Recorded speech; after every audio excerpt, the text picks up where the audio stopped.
एक मित्र अपनी परेशानी को लेकर मुझे कुछ बातचीत करना चाहते थे व्हाट्सएप पर। तो वो अपनी परेशानी बता रहे थे कि जिसको वो प्रेम करते थे उस लड़की ने उनको धोखा दे दिया और दूसरे के साथ चली गई। और दूसरा वो भी कौन था? वो उसका पहले वाला बॉयफ्रेंड था। वो कहते हैं कि वो उसी लड़के से फिर से चली गई। पहले वो मुझे रहने के वादा की थी और अभी भी वो ऐसा कह रही है। कुछ डाउट क्लियर करने के लिए मैं उसके पास गई हूँ, तो फिर मैं वापस चले आऊँगी, ऐसा कह रही है वो उसको।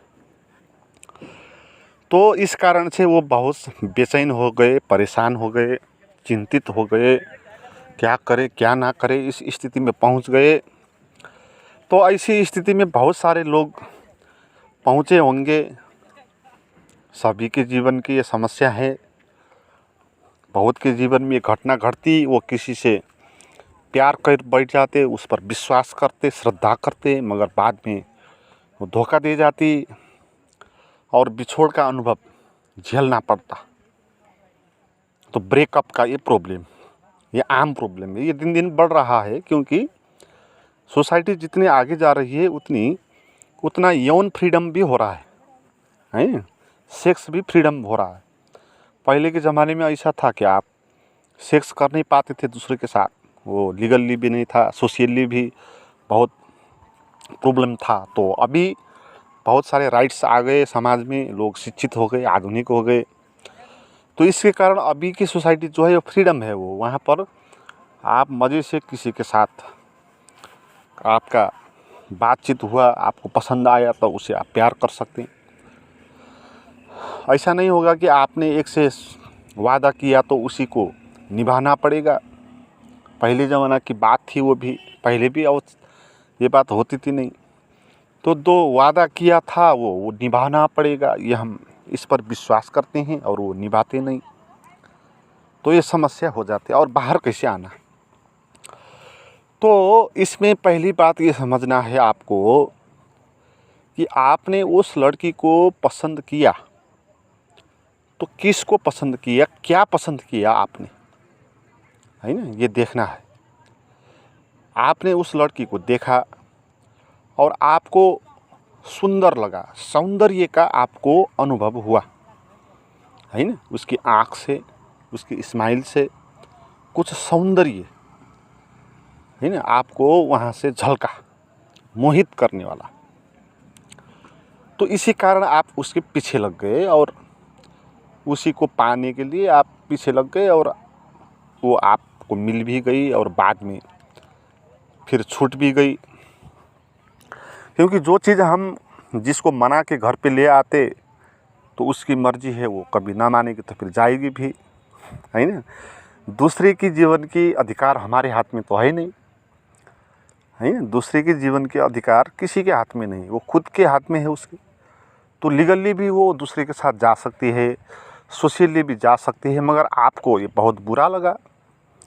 और आपको बुरा क्यों लगा? कि आपने व्याख्या किया था ऐसा, आपने ये मान रखा था कि उस लड़की पर सौंदर्य है, उस लड़की पर प्रेम है। आपने ये मान लिया। उस लड़की के भीतर प्रेम नहीं है, उस लड़की के भीतर तो मांस है, हड्डियाँ होगी और हमारा जैसा, सभी का जैसा होता है वैसा प्रजनन के अंग होंगे और पाचन प्रक्रिया के अंग होंगे, है ना? ये सब चीज़ें होंगी वहाँ पर। सौंदर्य जैसा कुछ वहाँ पर दिखाई नहीं पड़ेगा आपको, है ना? दूर से आपको झलकियाँ आनंदित होगी। तो वो झलकियाँ क्या है? आपने उस लड़की के शरीर को नहीं पसंद किया, आपने तो उस शरीर से जो सौंदर्य प्रकट हुआ उसको आपने पसंद किया। और आपने क्या व्याख्या कर दिया कि उस लड़की से प्रेम किया, उस लड़की से वो, उसके भीतर से ये सौंदर्य प्रकट हो रहा है ना? ये हमको लगा और उसको पाने के लिए हम लग गए और उसने भी कुछ इशारा दे दिया। मगर उस लड़की पर जितना हम कल्पना करते हैं ना, जैसे स्वर्ग की अप्सरा की तरह हम उसकी कल्पना करते हैं, इसलिए तो लोग पागल हो जाते हैं ना। तो हम क्या कल्पना करते हैं, उसको इस तरह सत्य नहीं देखते। सत्य क्या है, उस लड़की का शरीर है 5 से 6 फुट का कितना है, और सबसे बाहर त्वचा होगी, है ना, भीतर उसके शरीर के बहुत सारे अंग होंगे, फेफड़े होगा, यौनांग होंगे, प्रजनन अंग होंगे, पाचन अंग होंगे, तो ये शरीर होगा, और थूक, काल, राल, सिंगान, ये सब होगा। इसको हम देखते नहीं हैं। हम क्या देखते हैं, वो मेनका जैसा, अप्सरा जैसा सौंदर्य उसमें देखते हैं। वो आकाश में उड़ सकती है, वो मेरी प्यास को बुझा सकती है, वो मुझे अपने सागर में डुबा सकती है, उसके भीतर प्रेम का सागर है। इस तरह हम उसको इमेजिनेशन करते हैं, है ना। और इस इमेजिनेशन के कारण वो लड़की हमको वैल्यूएबल हो जाती है, और वो हमको मिलना ही चाहिए। फिर ये तो ऐसा हो गया कि बहुत मूल्यवान चीज़ था वो, करोड़ों का, तो वो आपको मिला था और बाद में किसी ने उसको ले लिया, तो आप परेशान हो रहे हैं। तो ऐसे ही बात आप कर रहे हैं। तो उस लड़की को आपने पसंद नहीं किया था, आपने तो उससे जो सौंदर्य प्रकट हुआ उसको पसंद किया था, और वो चारों तरफ है। एक सूरज उग रहा है सुबह और सौंदर्य प्रकटित हो रहा है, वो भी परमात्मा का सौंदर्य है, उसको भी आप पसंद करते हैं। एक हिमालय में आप उच्च हिमाच्छादित शिखर को देखते हैं, उस सौंदर्य को आप पसंद करते हैं, तो वो भी परमात्मा का ही सौंदर्य है, वहाँ से प्रकट हुआ। कोई फूल से सौंदर्य प्रकट होगा, जानवर से, जंगल से, आकाश से, नदी से उसका सौंदर्य प्रकट होगा। तो ऐसी लड़की से भी उसका सौंदर्य प्रकट हुआ था। आपने मान लिया कि उस लड़की से आपका प्रेम हो गया है, मगर ये ऐसी बात होगी जैसे आपने हिमालय को देखा बहुत सुंदर, तो आपने मान लिया कि हिमालय में जो सौंदर्य है, तो इसलिए हिमालय पर ही मैं रहूँगा। हिमालय पे सौंदर्य नहीं, हिमालय से झलका है सौंदर्य। हिमालय में तो सौंदर्य होने के लिए बहुत सारी चीज़ होनी आवश्यक है। आकाश में सूरज का उगना भी होगा, हिमालय में अंधकार हो जाएगा तो फिर भी कैसे सौंदर्य झलकेगा। तो हिमालय में सौंदर्य नहीं है, तो सौंदर्य झलकने में बहुत सारे अस्तित्व की चीज़ें मिलेगी, और वो कहीं दूर से आएगी, वहाँ पर नहीं होगी। तो ऐसे ही लड़की में जो हम सौंदर्य देखते हैं वो भी कहीं दूर से आता है, उसमें होता नहीं। उसके आँख में झांके कभी आप, उस लड़की के आँख में झांके, जितना आप गहरा जाओगे उतना आप लड़की से भिन्न हो जाओगे, उसके शरीर से आप भिन्न हो जाओगे, क्योंकि वो शरीर तक रुका नहीं है, वो शरीर में केंद्रित नहीं है, वो जुड़ा हुआ है सौंदर्य। और दूसरी लड़की को आपने देखा तो उसको भी सौंदर्य अनुभव हुआ, तो उससे भी झलकता है और हमसे भी झलकता है, मगर हमको पता नहीं होता। हमको भी वो लड़की ने पसंद किया था क्योंकि हमसे भी परमात्मा झलका था। तो वो लड़की ने हमारा ये बॉडी देख के, इसके भीतर के पाचन यंत्र को इमेजिनेशन करके, है ना, इसके भीतर के प्रजनन अंग को इमेजिनेशन करके उसने लव नहीं किया था। मगर वास्तविकता यही है ना, हमारे शरीर में क्या है, हमारे से परमात्मा झलकता है आदमी से। तो जब हम एक दूसरे को पसंद करते हैं तो हम परमात्मा को ही पसंद करते हैं, और परमात्मा ही पसंद करता है ना। इसमें हमारा कोई लेना देना होता नहीं। प्रेम परमात्मा से होगा, परमात्मा ही करेगा, अपने को ही करेगा। तो ऐसी स्थिति है। तो ठीक ठीक व्याख्या कर लो आप कि आपने उस लड़की से कभी भी प्रेम नहीं किया था, उसके शरीर से आपने सौंदर्य से, प्रेम से अनुभव किया था, और वहीं पर रुका था नहीं। वो चारों तरफ है, सभी जगह है। तो एक ही जगह पर देखना बंद करो। उस लड़की में आपने वो झलक जब देखी, उसका एक प्रमाण आपको मिला कि परमात्मा का सौंदर्य ज़बरदस्त होता है, और भी आगे होगा, और मेरे भीतर भी होगा। ये ज़बरदस्त सौंदर्य मेरे भीतर भी है, क्योंकि मैंने ही इसको देखा है ना। सौंदर्य हम देख रहे हैं कहीं पर, सुंदरता, तो इसका अर्थ वहाँ पर सुंदरता है इसलिए नहीं, हमारे भीतर भी सुंदरता है, इसलिए हम सौंदर्य को देख रहे हैं, है ना। इसलिए एक टूरिस्ट जाता है किसी एरिया में घूमने को, तो वहाँ पर जो किसान होता है तो उसको वो सौंदर्य झलकता नहीं है, मगर टूरिस्ट को वहाँ का सौंदर्य दिखाई देता है। तो सौंदर्य दिखाई देने के लिए बाहर भीतर भी सौंदर्य होना चाहिए। तो इसीलिए वो जो परमात्मा का सौंदर्य झलका था, उस लड़की पे झलकता था, मुझे भी झलका था।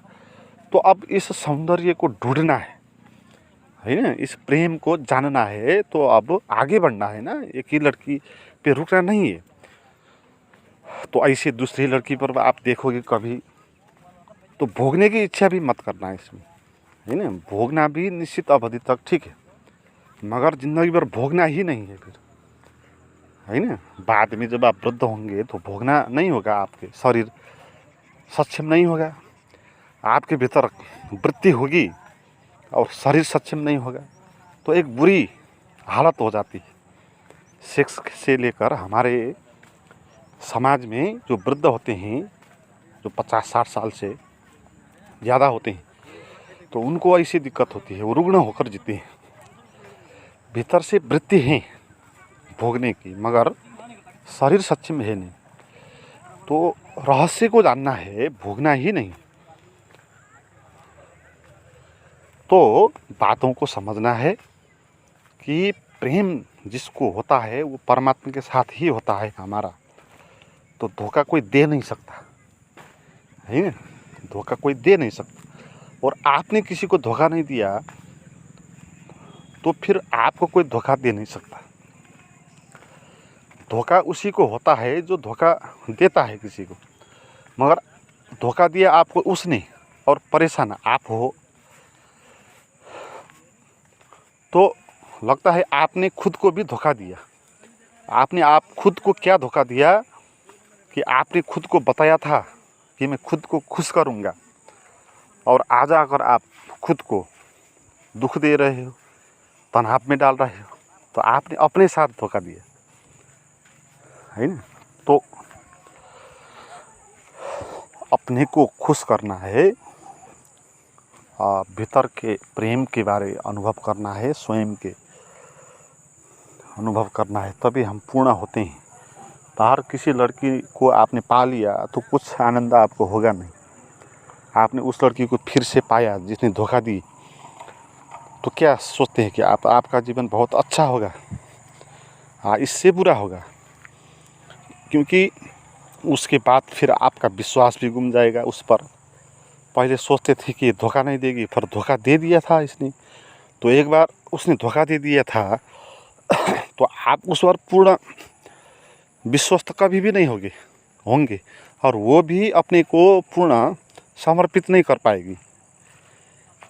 तो परेशानी और ज़्यादा बढ़ेगी। तो आपको उससे छूटना, उसने आपका पीछा छोड़ दिया तो आपको अच्छा ही हुआ। बहुत बड़ा समस्या जो भविष्य में आ सकता था उससे आप बच गए। तो आप फिर से अपनी कहानी शुरू करो, तो आपको एक अध्यात्म के जगत में, है, अपनी खोज में जाने के लिए समय भी बचा, इस तरफ आने के लिए एक उपाय भी बना। ये परेशानी, लोग परेशान जब होते हैं तभी अध्यात्म की तरफ आते हैं, नहीं। जब तक ठीक ठाक चलता है कोई भी आत्मा की, भगवान की बात नहीं करता। लोग तभी भगवान की बात करते हैं जब बिल्कुल बेसहारा हो जाते हैं। फिर भी ये बेसहारा होना परमात्मा से जुड़ा देता है, यहाँ से परमात्मा से संबंध बनता है। आप मानते हो, इसी कारण ही सही आपने परमात्मा तक तो आप आए ना, इसी कारण से, क्यों नहीं? तो आना बड़ी बात है ना, किस कारण से आप आए वो अलग बात है। क्योंकि परमात्मा के पास जब आओगे आप, तो आप जैसे आए थे वैसे बचोगे नहीं ही। तो परमात्मा के पास आना एक बहुत बड़ा सौभाग्य हो जाता है। तो इस सौभाग्य को आप प्रयोग करें और आगे बढ़ें। मित्रों, कुछ नए मित्र जो प्राइवेट गाइडेड मेडिटेशन सीखना चाहते हैं मुझसे, तो उसके लिए आप मुझे चैट कर सकते हैं। उसका नंबर डिस्क्रिप्शन में दिया हुआ है।